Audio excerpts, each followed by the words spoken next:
Naitay Kapuso, pahiram po ng 20 minutes ng inyong hapon. Ako po si Boy, and welcome to Fast Talk with Boy and Boy. She was funny, she was kind, and she was always motherly. Personally, I would not forget the way Mother laughed and the way she treated people. She was a kind person.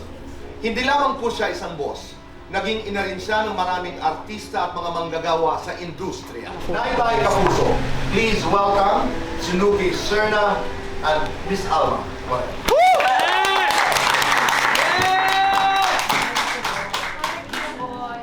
Magandang hapon. Magandang hapon. Kumusta kayong dalawa? Sabi lang niya sa akin, gawa ka ng pitch ng movie sa akin. Sabi niya gano'n. Tapos pero kung mag-alala, alagaan kita, parang anak ko na. Pero Nes, di ba? You were the first or one of the first to sign an exclusive contract with Regal. Yes, Kuya Boy. Ano yan, nung kinausap niya pa ako, dahil batang-bata pa ho ako noon. Sabi niya sa akin talaga na, pero alam mo, sisikat ka pa, o sikat ka na ngayon, masisikat ka, alagaan ka namin, iko-contract start ka namin. Yun, may ginawa po ko sa kanyang walang karanasan. Yun ang unang-una, tapos nag-boom, kumita.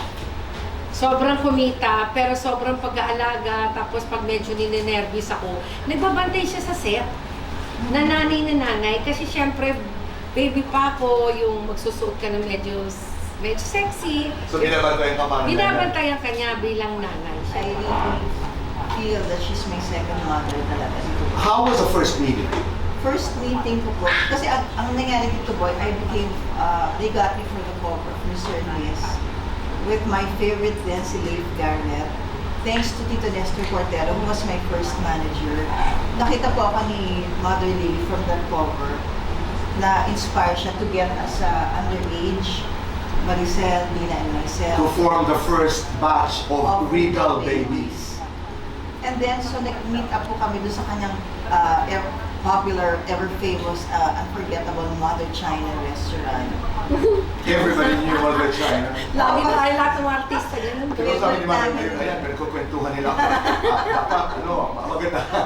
Ay, Tito Boy, thanks. Nakatawa ako. Kasi ilang days na ako parang spaced out because of, syempre, di ba, Right. this is not, I mean, we love her, we miss her dearly.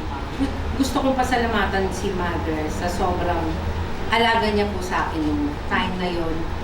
Bumaba man yung career ko, tumaas kasi po 3 beses ako nanganak. Bumalik po ako nanganak. Naroon pa rin siya. Bumalik po ako, never po akong pinabayaan ni Mother Lee. Down po ako, walang-wala ako, ang una po tumutulong sa akin si Mother Lee. Hindi mo na ho kailangan hihiyan. Pero mararamdaman niya din na ang nanay na namin po siya.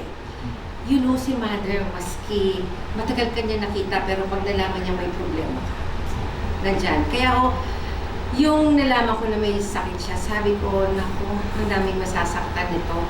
Here we are yung reminiscing yung mga katawan ni Remembering her, yeah. Remembering fondly.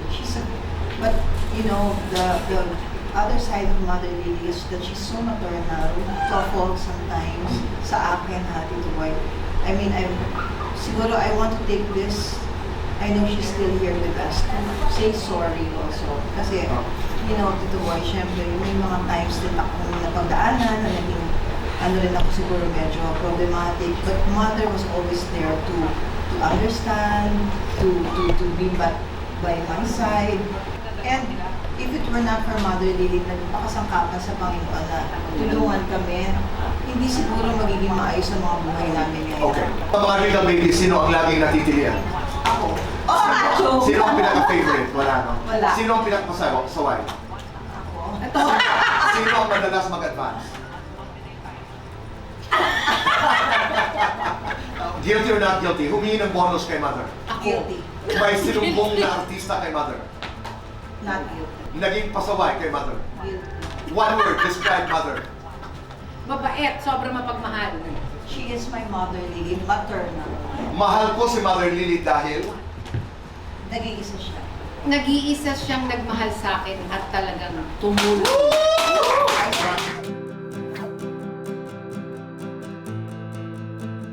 Lights on, lights off, Kuya Boy. Naunahan ako ni ate. Kasi yun lagi tinatanong eh.